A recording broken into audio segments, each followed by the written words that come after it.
माथेरानला जर जाणार असाल तर एक रात्र मुक्कामी जाणे चांगले. इथे फिरण्यासाठी कोणतेही वाहन नाही.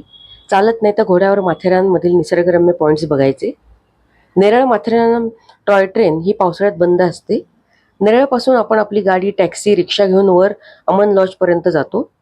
तिथून पुढे माथेरानमध्ये जाण्यासाठी साधारण 1-1 तासांनी शटल ट्रेन आहेत. बरेच जण 1.5-2 तास रेल्वेची वाट पाहण्यापेक्षा त्या रेल्वे रुळावरून चालत वरती जातात. आजूबाजूचे निसर्ग सौंदर्य पाहत साधारण पाऊण 1 तासात आपण माथेरानमध्ये जातो. तिथे घोडेवाले लगेच येतात. त्यांचा टुरिस्ट सीझन असेल तेव्हा ते जास्त पैसे घेतात.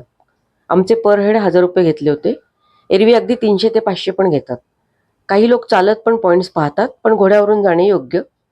पॅनोरमा पॉईंट, शार्लोट लेक, पिसरनाथ महादेव मंदिर, इको पॉईंट असे 12 पॉईंट घोडेवाल्याने दाखवले. पूर्ण माथेरान फिरून बघण्यासाठी 3 दिवस लागतात असे त्यांनी सांगितले. भरपूर झाडी म्हणजे जंगल, प्रदूषणमुक्त हवा, जुन्या डिझाईनचे मोठे मोठे बंगले, अबाधित राहिलेला निसर्ग, जुने मोठी घरे, शांतता, कोणतीही गाडी नाही, सगळीकडे फक्त घोडे. त्यामुळे आपण 100 ते 150 वर्षापूर्वीच्या वातावरणात जातो. बऱ्याच बंगल्यांचे रूपांतर आता हॉटेलमध्ये झालेले आहे. बऱ्याचशा हॉटेलमध्ये स्विमिंग पूल आहेत.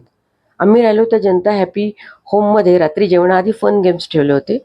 तिथे राहिल्यामुळे रात्री बाजारात फेरफटका आणि सकाळी निसर्गात शुद्ध हवेत फिरायला गेलो.